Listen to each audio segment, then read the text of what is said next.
찬양 감사합니다. 우리를 교회라고 하는데 교회와 다른 사람들의 모임이 차이가 있다면 우리는 하나님을 믿는 믿음의 공동체입니다. 그래서 믿음을 근거로 하고 또 믿음을 위해서 모이기도 했고요. 우리 영락교회가 혼란한 이 시대의 믿음의 공동체로 견고하게 세워지기를 원합니다. 여러분, 오늘 우리가 32절부터 몇 절 말씀을 읽었는데요. 32절을 눈으로 다시 한번 보십시오. 그때에 베드로가 사방으로 두루 다니다가 룻다에 사는 성도들에게도 내려갔더니, 이렇게 나오죠. 이거를 눈을 감고 성도님들이 들으신다고 한번 가정해 봅시다. 그리고 제가 이렇게 바꿔서 읽는 거죠. 그때에 예수께서 사방으로 두루 다니시다가 룻다에 사는 사람들에게로 내려갔더니 거기서 애니아라 하는 사람을 만나매 그는 중풍병으로 침상 위에 누운 지 8해라. 만약에 눈을 감고 들으시고 제가 이렇게 읽으면은 아마 성경을 많이 읽지 않은 사람은 지금 목사님이 누가복음 읽으시는가? 마태복음 읽나? 그렇게 생각할지도 모르겠습니다. 더군다나 그 다음에 나오는 얘기가 침상 위에 누운 중풍병자 8해 동안 누워있는 이 사람을 일으키는 얘기가 나오잖아요. 그러면은 우리 예수님께서 그런 일들을 많이 하셨으니까 아마 복음서 중에 나오는 어떤 이야기를 읽나 보다 이렇게 생각을 하실 것 같아요. 여러분, 그런데 이 사건은 예수님께서 행하신 일이 아니지 않습니까? 베드로라는 예수님의 제자, 사도가 이 일을 한 겁니다. 그런데 그 베드로의 이름 자리에 예수님을 넣으면은 꼭 복음서에서 있었던 일을 읽는 듯한 느낌을 가진다는 거죠.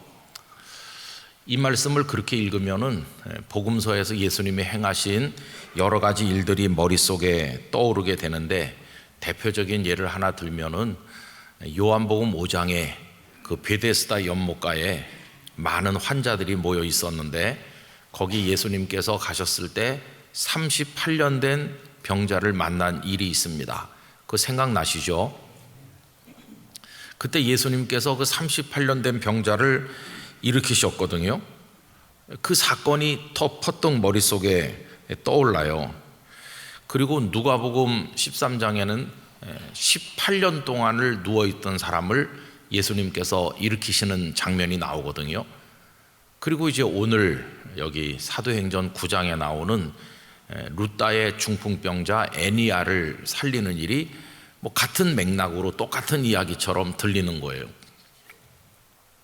이 이야기를 말씀드리는 이유는 뭐냐 하면, 좀 베드로 사도가 하신 이 일이 복음서에 나오는 예수님께서 하신 일하고 너무너무 닮았다, 꼭 똑같은 사건인 것 같다, 이렇게 느껴질 만큼 아주 닮았다는 말씀을 드리는 겁니다.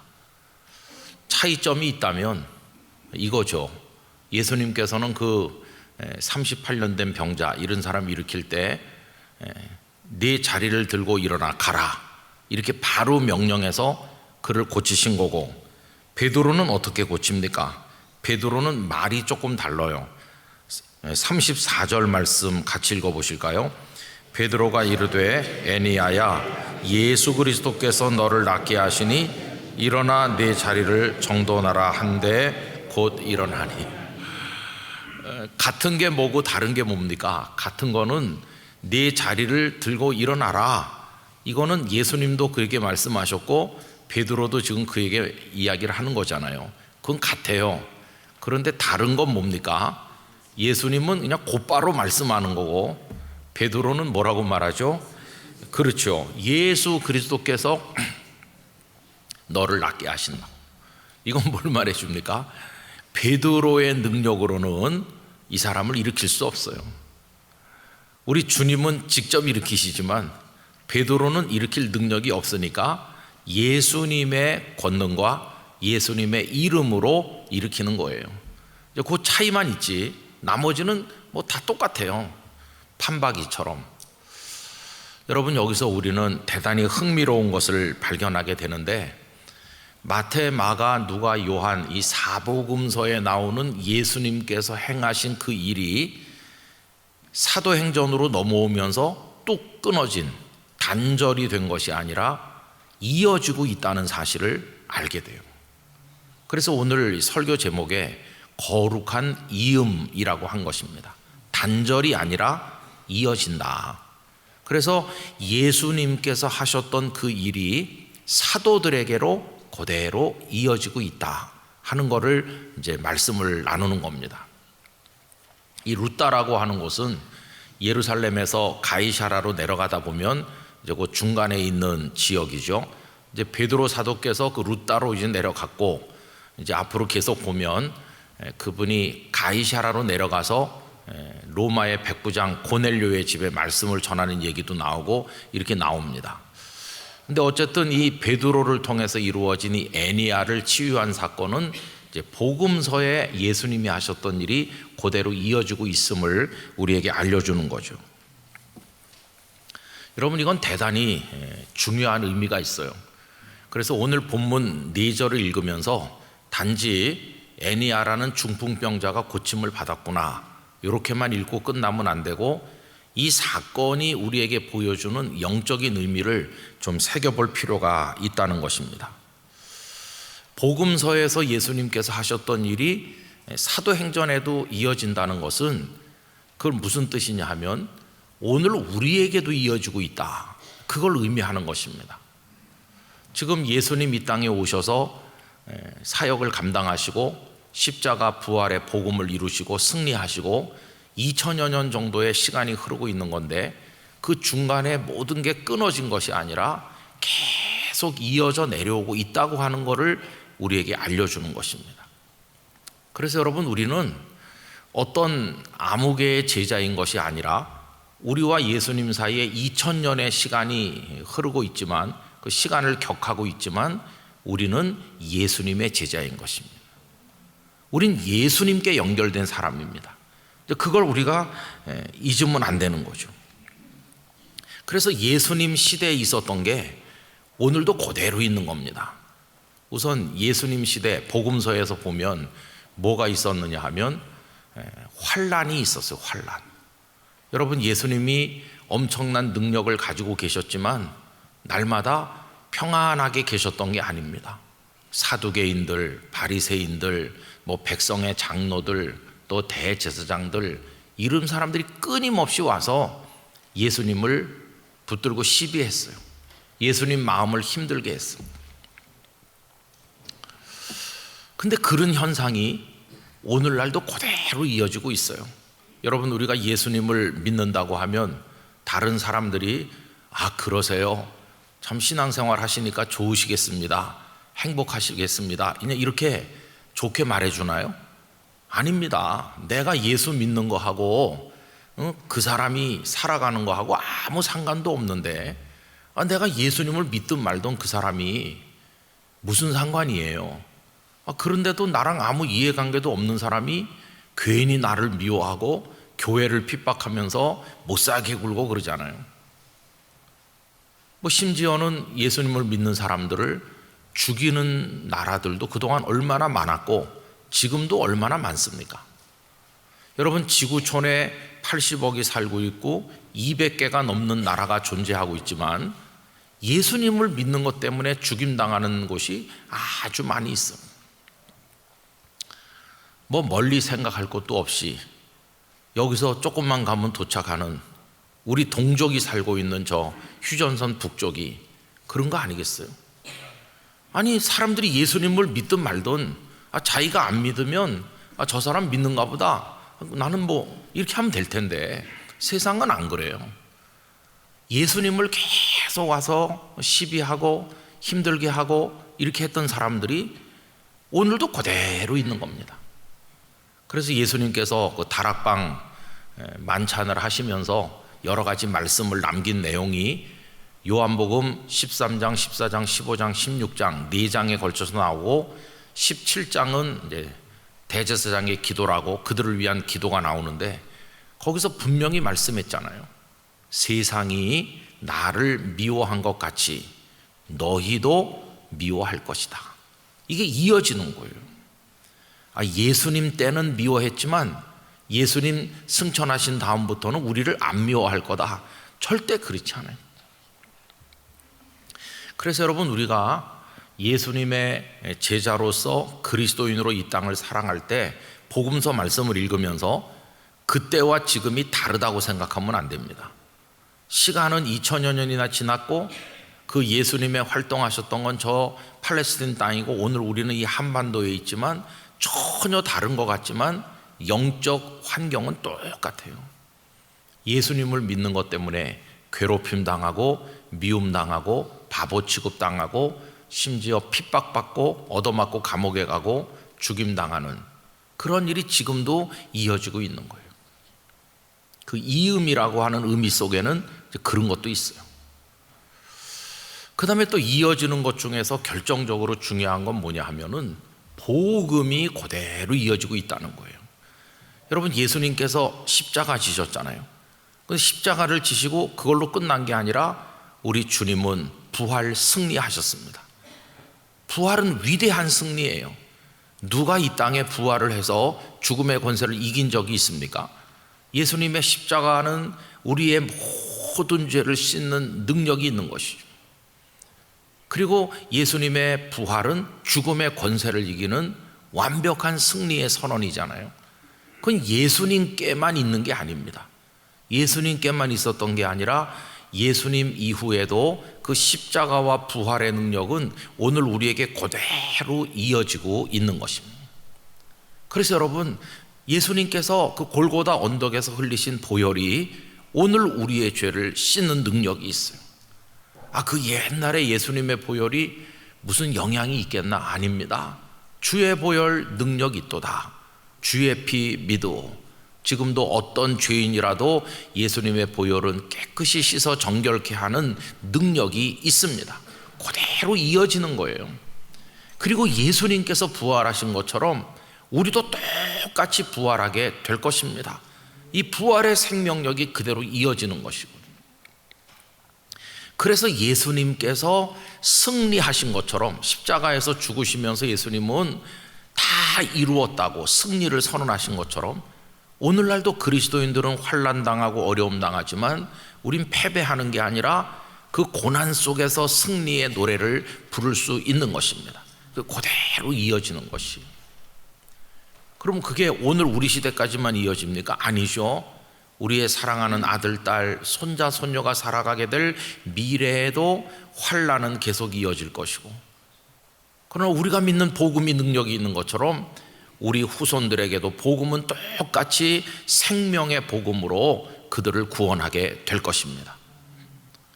또 이어지는 게 뭐가 있을까요?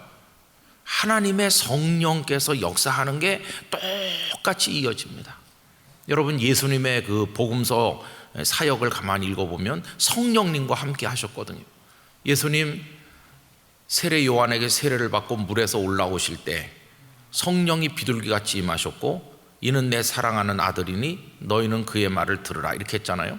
성령님이 공생에 메시아의 생에 막 시작하는 그때부터 우리 주님과 함께 했어요. 근데 사실은 그 메시아 사역 때부터만 함께한 건 아니죠. 탄생부터가 그 천사 가브리엘이 마리아에게 와서 내가 남자를 알지 못하는데 어찌 이런 일이 있겠습니까? 그러니까 하나님의 성령이 너를 덮으실 것이요, 성령으로 탄생하신다. 그러니까 우리 예수님은 탄생 때부터 하나님의 영 안에 있는 겁니다. 삼위일체 하나님이시잖아요. 그래서 예수님은 성령 안에서 계신 것이에요. 그리고 마귀에게 이끌려서 시험을 받으러 나가실 때도 보면은 성령께서 예수님을 광야로 가게 하셨다.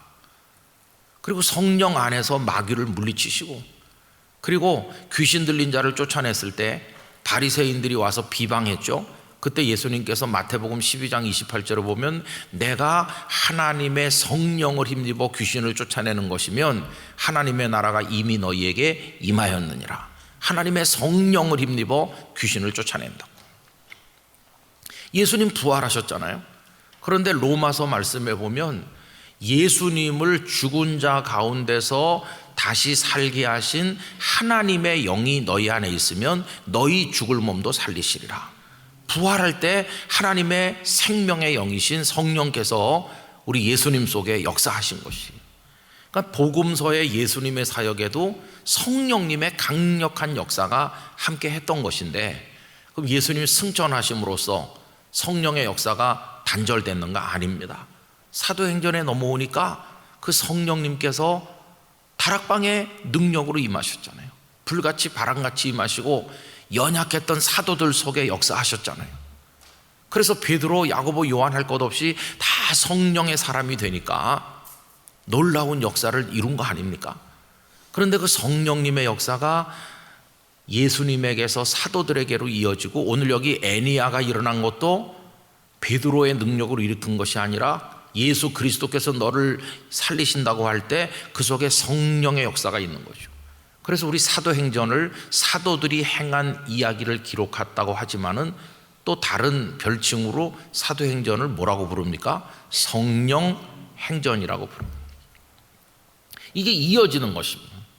그래서 여러분, 성령님은 오늘 영락교회에도 역사하고 계신 줄 믿습니다.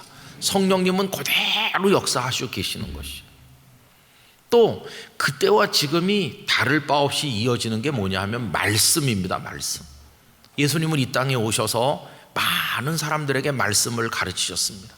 어떤 때는 일방적으로 선포하기도 하셨고, 어떤 때는 조근조근 마치 부모가 자녀에게 말하듯, 선생님이 제자에게 일러주듯 무릎 앞에 같이 나란히 앉게 하셔서 비유도 말씀하시고 그들에게 알아듣기 쉽도록 차근차근히 말씀하셨어요.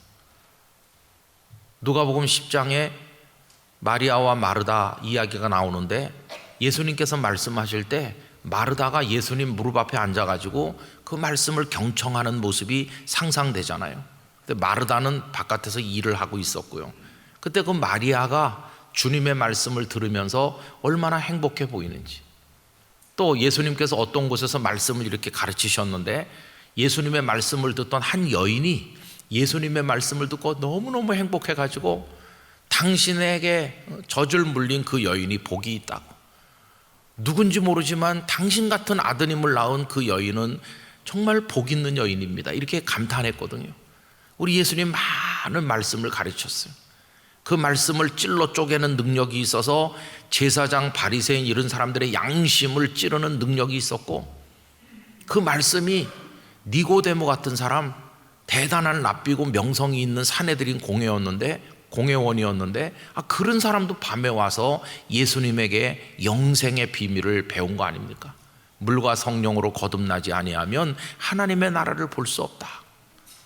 예수님의 말씀은 그때도 살았고 운동력 있는 생명의 말씀이어서 책망받을 자에게 비수처럼 다가오고 채찍처럼 다가오고 위로받을 자를 위로하시고, 그 말씀에 권능이 있어서 네 자리를 들고 일어나라, 말씀이 떨어지니까 벌떡 일어났잖아요.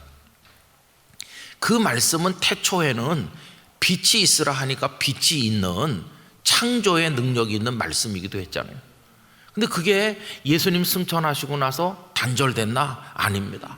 말씀의 권세라고 하는 거는 그대로 사도들에게 이어져서, 베드로같이 공부를 많이 하신 분이 아닌 평범한 사람인데도 사도행전 2장 담대하게 당신들이 죽인 그 예수님을 하나님이 다시 살리셨고 우리가 증인입니다, 이렇게 하니까 3,000명이 회개하고 돌아왔다. 말씀의 권능이 있는 거예요. 여러분, 그 말씀의 권능은 오늘도 우리 속에서 역사하고 계신 줄 믿습니다. 사실 저도 지금 목사가 됐고 우리 성도님들도 다 예수님을 믿고 이렇게 살잖아요. 그런데 우리가 다 어떻게 믿게 됐습니까? 요만했을 때부터 교회 가서 선생님 말씀 듣다가 가랑비에 옷 젖는 식으로 언제부턴지 예수님 없이는 못 사는 사람이 됐고, 또 어떤 이는 하나님이 어디 있느냐고 이렇게 하고 살아온 사람도 있었지만, 바울 되던 그 다메섹 도상의 역사처럼 어느 날 갑자기 주님의 말씀에 확 사로잡힌 사람도 있거든요. 여러분, 오늘날도 말씀은 많은 영혼을 건지는 능력의 말씀인 것이에요. 말씀이. 그래서 한국교회 주일날 모여서 하는 가장 중요한 것이 예배고, 예배의 상당 시간에 핵심적으로 우리가 마음을 쏟는 것이 말씀을 나누는 시간인 것이죠. 말씀이 우리에게 살게 하고 새롭게 만드는 역사가 있다는 걸 믿기 때문이죠. 모든 성경은 하나님의 감동으로 된 것으로 교훈과 책망과 바르게 함과 의로 교육하기에 유익하니, 그 말씀 우리가 믿잖아요. 하나님의 감동, 성령 안에서 읽고 선포되는 말씀은 오늘도 그대로 그 능력이 이어지는 줄 믿습니다. 그래서 우리 철없는 손자 손녀들에게도 말씀을 가르쳐야 되는 거죠. 말씀. 아이고 얘가 뭐 알아듣겠나? 아닙니다. 그 말씀이 우리 후손들을 복된 사람으로 세울 줄 믿습니다. 말씀의 능력이 예수님 때나 지금이나 그대로 이어지는 거죠. 그리고 여러분, 예수님 때나 지금이나 그대로 이어지는 게 참 많은데 우리 마음에 평안이 이어진 평안. 예수님을 따르던 사람들 마음에 행복이 있었고 기쁨이 있었고 평안이 있었는데, 예수님 승천하신 다음에도 그 평안과 기쁨이 사라진 게 아니라 빌립보 감옥에 갇혔음에도 바울 사도와 실라가 찬송할 만큼 마음에 기쁨과 평안이 있고, 오늘 우리 영락교회 성도들도 가난하고 병들고 어려운 분들 많지만 그 마음속에 평안이 있는 줄 믿습니다. 이게 오늘 우리를 붙들어주는 끈이 되는 거예요. 주일날 저 뒤에 서서 1부부터 5부까지 성도들하고 인사하고 있으면 어떤 분은 그저 이렇게 인사하고 가지만 어떤 분은 그 한 2, 3초 머물러 서서 한마디 하고 가시는 분들이 있어요. 목사님, 지난주 설교를 듣고 오래 묵은 제 숙제가 해결됐습니다. 이렇게 가는 분도 있고, 어떤 분은 지난주에 와서 예배드리다가 제가 치유받았습니다. 그런 분도 있고, 저기 서 있으면 신기합니다. 가끔 어떤 분 와가지고 기습적으로 저 아시겠어요? 그런 분도 있긴 있어요. 그럼 굉장히 당황할 때도 있어요. 그렇지만 어쨌든 어떤 분은 또 오셔서 뭐 저 남미에서 왔는데, 뭐 미국 어디서 왔는데 영락교회 그거 119 그거 할 때부터 영상으로 계속 보고 오이코스도 하고 그런다고 그러면서 몸은 멀리 있어도 마음은 영락교회 성도입니다. 그런 분도 있고, 아, 이게 지금도 하나님의 성령은 우리 안에 역사하시고 어떤 이는 하나님의 은혜를 얻어 변화되고 치유되고 새로워지는구나. 이게 끊어진 게 아니에요. 여러분, 지금 예수님의 제자들은 눈으로 예수님을 보면서 따라다녀서 훨씬 더 생생했겠지만 오늘 우린 그거 못해서 안타까운데, 그러나 여러분, 하나님의 성령이 우리 가운데 계신 것이에요. 그 복음의 능력은 그대로 이어지고 있어요. 그거 우리가 믿어야 되는 것이에요. 그래서 저는 이 말씀을 지나간 주간부터 생각하면서 이런 기도를 더 많이 하게 돼요. 주님에게 있었던 그 능력, 베드로가 에니야를 일으키는 그 능력이 끊어진 게 아니고 이어지는 거라면 우리도 간절한 믿음으로 의지하고 하나님 앞에 부르짖을 때 우리 속에도 이런 능력의 역사가 나타날 줄 믿습니다. 그런 기도를 하게 되는 것이. 여러분, 저는 목사로서 그런 안타까움이 늘 있어요.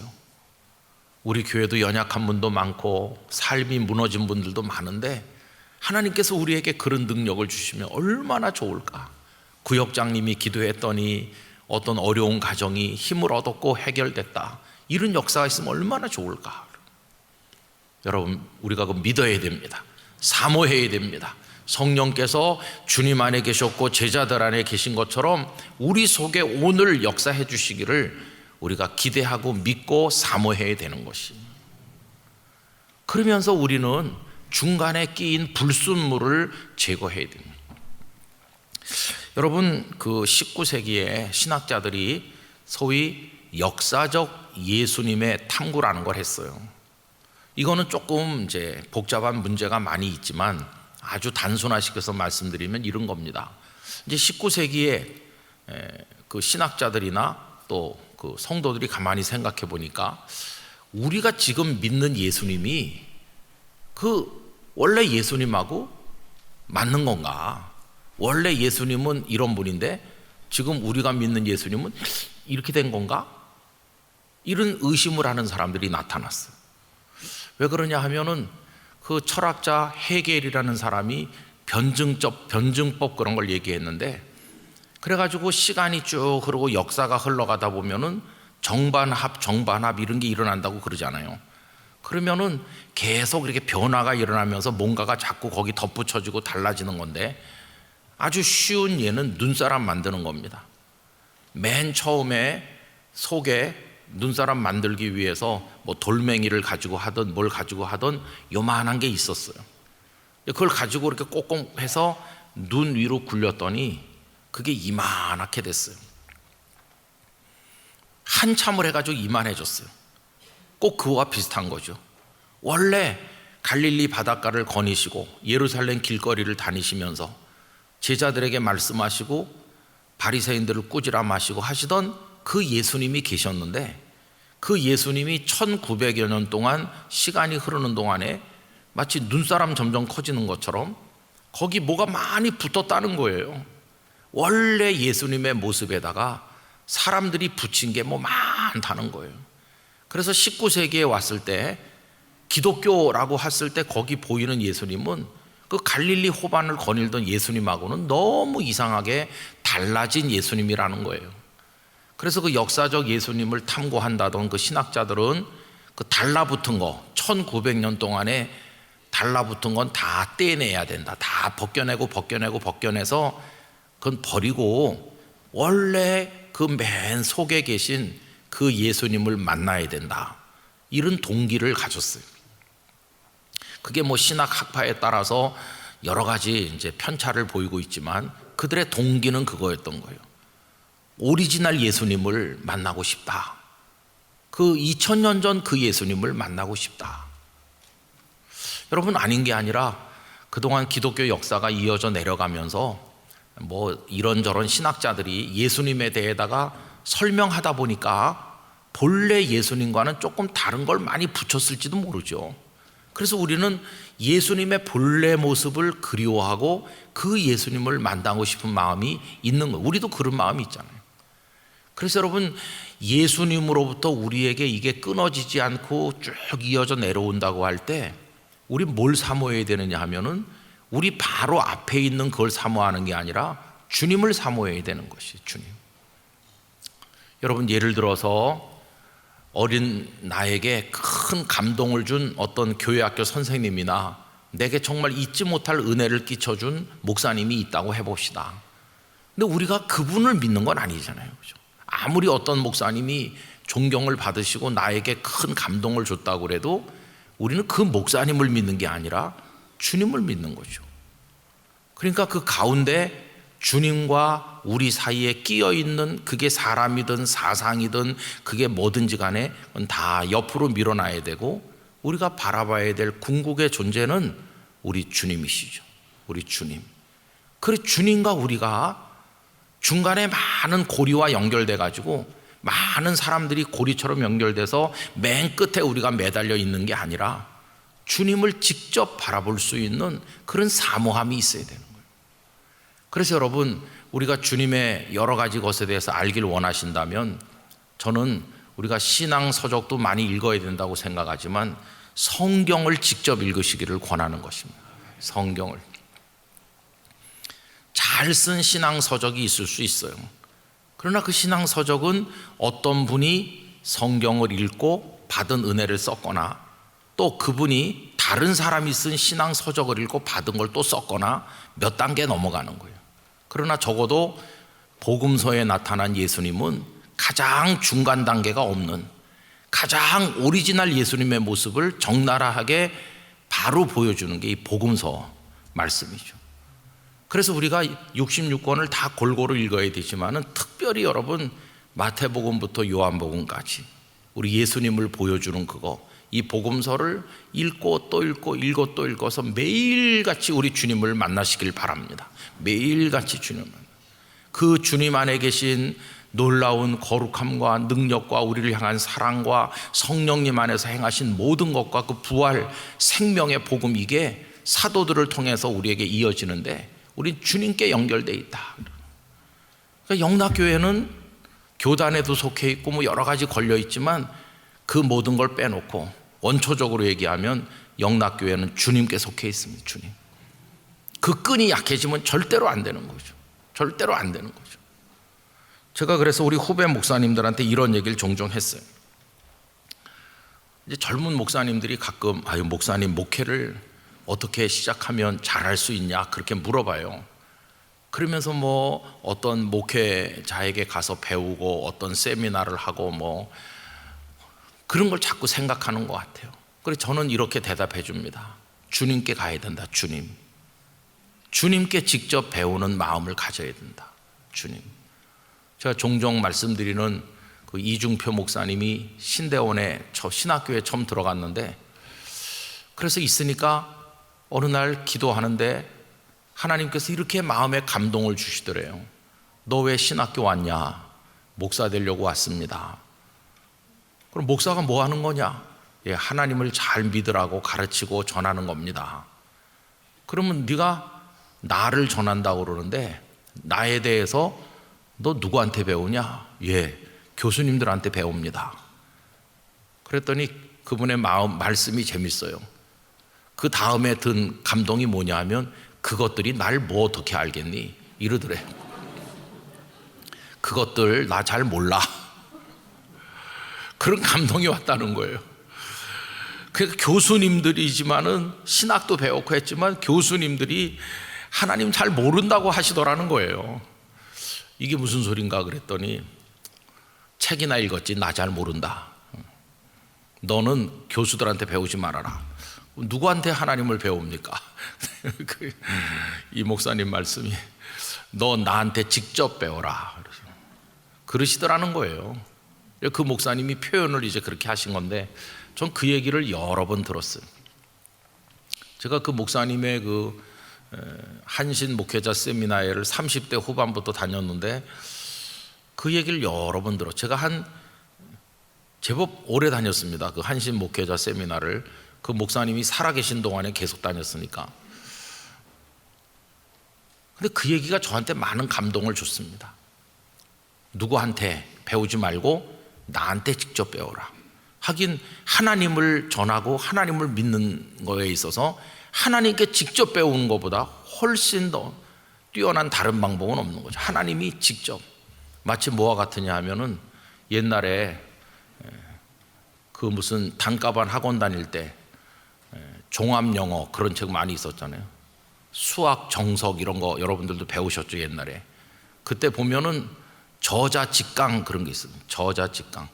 송성문 씨가 직접 가르치는 그런 거. 저자직강이 최고의 권위 아니겠어요? 책을 만든 사람이 가르친다는데. 여러분, 우리 주님은 우리에게 나를 직접 나한테 배워라 이러시는 거예요. 그래서 우리 영락교회나 우리들은 주님과 바로 연결되어 있다는 걸 알아야 됩니다. 주님으로부터 사도들에게 이어지고 2000년 동안 이어져 내려왔지만은 우리가 사모하는 그 꼭지점, 원점, 출발점은 우리 주님이세요. 우리 주님. 복음서에 나타난 우리 주님을 언제나 사모하는 게 너무나도 중요하다는 것입니다. 그럼 여러분 보세요. 예수님은 승천해서 가셨잖아요. 그럼 예수님이 옆에 계실 때는 예수님과 같이 있었지만 예수님이 가시고 나니까 그럼 이제 제자들하고 이게 끊어진 거 아닌가 이렇게 생각하죠. 그런데 예수님께서 승천하셔서 가셨지만 예수님이 계속 옆에 계신 것처럼 사도들 속에 감동하시고 은혜를 주시고 능력을 행하게 하신 분이 누구십니까? 성령님이시죠. 이게 키입니다. 키. 이 놀라운 은혜와 역사가 이어져 내려가게 하는 열쇠는 성령님께 있는 것이에요. 오순절 다락방에 성령님이 임하시자 그 예수님의 제자들은 예수님이 옆에 계신 것과 똑같이 할 수 있었어요. 성령님이 관건인 거예요. 그래서 지나간 2000년 역사 속에 그 놀라운 복음의 역사가 끊어지지 않고 이어져 내려온다고 할 때 그걸 이어가시는 분은 성령님이신 것이에요. 그래서 여러분 우리 영락교회도 하나님의 성령을 간절히 사모해야 되는 것입니다. 성령님 안에 세워지고 성령님 안에서 존재하는 우리 교회가 되기를 원하는 것입니다. 그 성령님은 지금도 우리가 말씀을 읽거나 들으면 깨닫게 하시고 감동받게 하시고 회개하게 하시고 우리의 마음을 넓혀 사랑하게 하시고 교회가 교회되게 하시고 복음을 전하게 하는 이 모든 역사가 성령님 안에서 이루어지는 줄 믿습니다. 성령님의 역사를 사모하는 건 순복음교회 교인들만 하는 게 아니고 모든 성도들이 하나님의 성령의 역사를 사모해야 되는 거죠. 그렇게 할 때 우리 안에 이게 이어져 내려가는 것이에요. 여러분, 이걸 또 우리에게 적용해서 말하면 우리 당대 우리가 예수님을 믿고 우리 안에 복음의 능력이 나타나고 우리 마지막에 숨을 거둘 때도 환한 미소와 함께 주님 우리를 받아주시는 걸 기뻐하면서 찬송하면서 주님 나라에 가는데, 이게 우리 자녀들에게도 이어져 내려가야 되지 않겠어요? 단절이 없이 계속 이어져 내려가려면 하나님의 성령의 역사가 우리 후손들 속에도 있어야 되는 거죠. 그래서 오늘 이 본문이 마치 복음서의 일부인 것처럼 느껴질 만큼 예수님의 사역과 베드로가 한 일이 꼭 닮은 것처럼, 그게 그대로 이어지는 것처럼 우리 안에도 예수님이 마치 우리 곁에 계셔서 말씀하는 것과 같은 그런 역사가, 그런 변화가, 그런 회개가, 그런 새로움이, 그런 능력이 우리 개인에게도 우리 자녀들에게도 계속해서 이루어지기를 원하는 것입니다. 주여, 당신의 역사가 우리 안에서 계속 이어지게 하시고 놀라운 열매를 맺게 하여 주시옵소서. 저는 지난 주일 낮 예배 시간에도 좀 참 안타까운 마음으로 말씀드렸지만, 전 세계가 전쟁과 도탄 속에 빠져 있고 우리 대한민국에 초점을 맞추면 남북 간에도 요새 참 긴장이 고조되고 있는 데다가 국내적으로는 뭐 걱정스러운 일이 너무 많잖아요. 창조 질서가 다 파괴되는 그런 일을 지금 하려는 사람들이 많잖아요. 어떤 때는 암담할 때가 많아요. 야, 세상이 어떻게 되려고 이러지? 그런 생각이 들어요. 그러나 마지막 소망은 뭐냐 하면, 그래도 하나님의 역사는 이어질 줄 믿습니다. 그게 소망인 것이에요. 하나님께서 하시는 이 생명의 역사는 이어질 줄 믿습니다. 절대로 단절되지 않을 것이. 모택동이 문화혁명을 하면서 그 넓은 중국 천지에 기독교인이 싹 사라진 걸로 보였습니다. 그러나 나중에 등소평이 등장했을 때 보니까 많은 기독교인이 있다는 걸 알게 됐습니다. 김일성 3대 세습 정권이 기독교를 그렇게 핍박하고 있지만 우리가 아는 대로 북한에는 많은 신실한 그리스도인들이 있다고 하는 거 우리 알고 있지 않습니까? 여러분, 하나님의 역사는 절대로 중단되지 않고 무너지지 않고, 하나님은 하나님 나라의 완성을 향해 당신의 계획대로 끌고 나가시는 줄로 믿습니다. 두려워하지 말고 이어져 나갈 하나님의 역사를 사모하면서 우리도 오늘 순종하고 믿음을 따라 성령님 안에서 걸어갈 수 있기를 간절히 기원하는 것입니다. 우리가 이제 그 고리 하나가 되는 거고요, 우리들의 사랑하는 자녀들에게 그 고리를 이어주고 계속 이어나가도록 영락교회 우리에게 맡기셨으니 오늘 충성하다가 우리 후배들에게 또 물려주고 예수님 오시는 그날까지, 완전한 하나님의 승리가 있는 그날까지 이어가게 될 줄로 믿습니다. 그런 마음으로 하나님 앞에 사명을 감당하고 복음에 투철한, 예수님께 집중하는 우리 모두가 되기를 간절히 기원합니다. 기도하겠습니다. 거룩하신 하나님 아버지, 예수님께서 승천하신 것으로 모든 것이 단절된 것이 아니라 사도행전으로 그대로 이어지면서 생명의 복음은 여전히 증거되었고, 무수한 사람이 구원받았고 병든 자가 고침을 받았으며 하나님의 복음이 땅끝까지 전해지고 있습니다. 아버지 하나님, 악한 세력은 우리를 여전히 위협하고 미워하고 핍박하지만 하나님의 생명의 역사는 중단됨이 없이 이어지고 있습니다. 성령 하나님이시여, 우리 가운데 역사하여 주시옵소서. 저희 가정에서 이어지게 하여 주시옵시고 영락교회에서 이어지게 하여 주시옵시고, 저희도 복음서에 나타나신 예수님께 집중하면서 예수님의 그 사랑과 능력이 우리 안에 나타나기를 사모하여 기도하게 하여 주시옵소서. 성령님, 우리 속에 역사하여 주시옵소서. 예수님의 이름으로 기도드리옵나이다. 아멘.